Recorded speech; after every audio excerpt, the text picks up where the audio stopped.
Hi, my name is Brian Oak from 89.3 The Current, here at the premiere night of Twin Cities Film Fest, the 7th annual edition. And it's my pleasure to introduce, well, someone whose name I thought was Lacey Erickson from Arts Institute International, but apparently was married only 2 weeks ago, so my notes are entirely inaccurate. Hello, Lacey. I apologize for that. Well, thank you for welcoming me. Yeah, I got married 2 weeks ago, and I'm having a baby in like a month and a half. So it's been a whirlwind. So much. Tell me your new last name, Lacey. Lacey Becstin. All right, very good. Well, tell me about Arts Institute International's involvement with the Twin Cities Film Fest. Well, actually, we get involved not just at the actual film fest, but all year long. We have students that do internships for the Twin Cities Film Fest.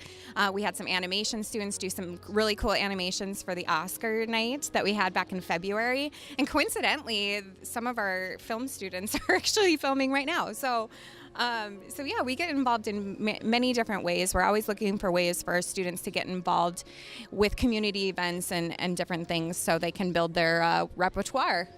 It's pretty exciting how big the Twin Cities Film Fest has gotten. Watching it grow over these last 7 years, it's become a major player in film festivals.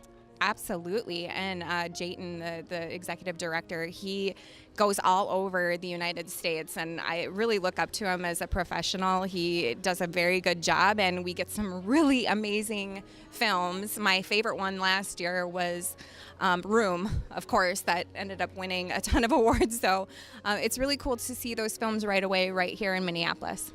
So you've been involved for a long time. You've seen it grow. This year, 110 films over the course of 11 days and some really amazing films. Is there one in particular that is absolutely on the list that you cannot miss? Well, yes, we actually have an alum who has a film in the Twin Cities Film Fest on October 23rd, Ben McDonnell, and he's not a film student, actually. He was an advertising student, and I will say, and I will brag, that it was the first film to sell out I know, and it's because he's advertising. I was going to say, is it like a 90-minute commercial? No. It's a short film, and it's in with a bunch of other films. It's called I.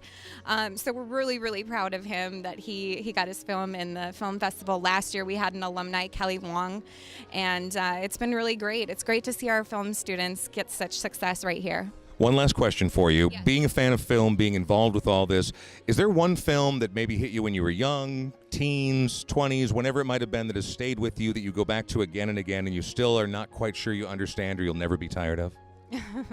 Well, besides Disney films, right, because we all have our favorite Disney film. Mine's Beauty and the Beast. But I will say that 7 Pounds has always stuck with me. It's one of my favorite films, and it does such a great job of storytelling, and you don't know how it's going to go, and you're just left in awe at the end. And Will Smith did a great job in that film, and I really love it. It makes me cry every time. So that's kind of the whole point, isn't it? Lacey from Arts Institute International here as part of the sponsors, the educational sponsor at the Twin Cities Film Fest.